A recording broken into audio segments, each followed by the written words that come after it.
Teyamba nilingambia mana asogotenera naintwe asokwe our sister Naomi. You have done a wonderful job.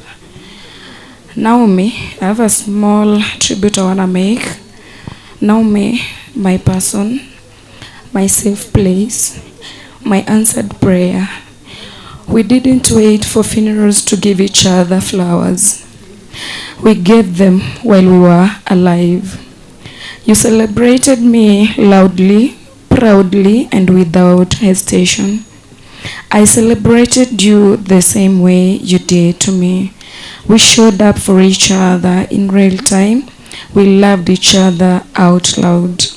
Your birthday was every 20th August, and mine is every 24th December. Those dates will never feel the same again.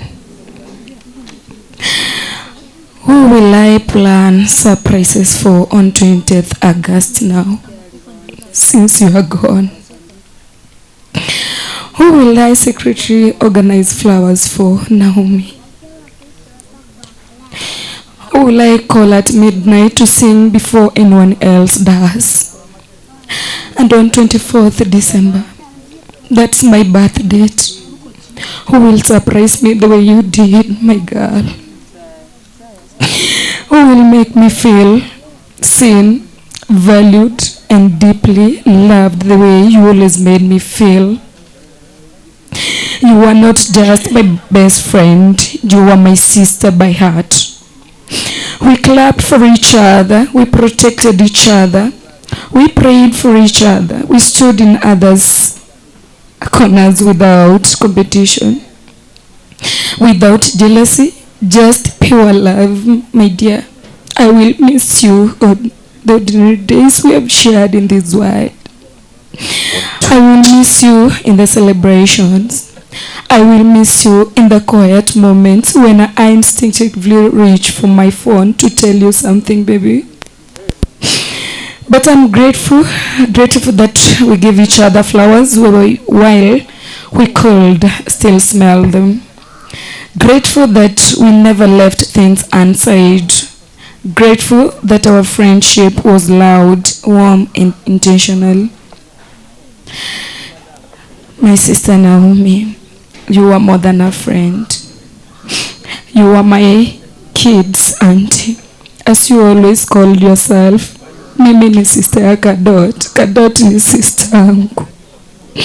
In our family, you are part of us. Even my elder brother used to call your kid sister.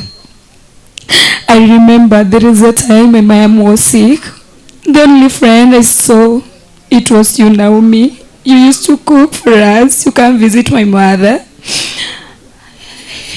I remember the day you came in, you walked in with Totondizi to come see my mom with Fritz.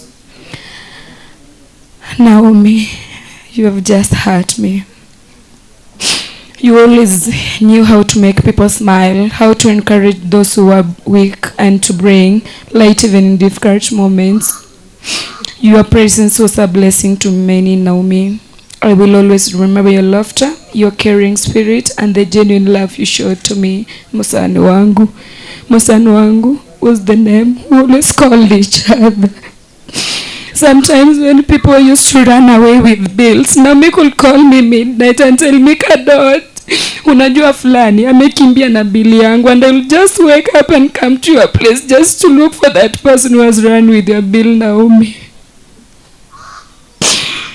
Thank you for the memories, the support, the friendship, the love you shared so freely. Heaven has gained a beautiful soul, and earth has lost a true gem. Rest peacefully, my best friend Naomi. You may be gone, but you will never be forgotten. Your smile, your love, your spirit. No matter when she could come to my place, Naomi anajaribu kuvaa nguo zangu, namwambia Naomi akino maneno ule monongo ngaleli ule chirongi cyane, and she'll be like hata wewe ngangana unifiki ndio sitakuwa nakufanyia nguo zako hivyo. We really loved each other. You were loved deeply. You are loved still, and I'll celebrate you even in death. Since Naomi, you died, I paused my life. I've never stepped at work since you died. I appreciate Kiss FM family for giving me time to plan all this for my sister Naomi. All those friends, my friends that who have stood with me this time, all the support you've given me, I thank you so much. I thank each and everyone who just came here to condole with Naomi's family. I now call myself Sister Naomi even in death. I'll stood with her. I'll stood with the mother, the kids, and anyone who was attached to Naomi. And whoever mwenye ako na bad intentions kuja kwa hii familia, tunasema ushindwe katika jina la Yesu. Muombe familia yake na Naomi. I'm going to replace Naomi in this family. Thank you so much.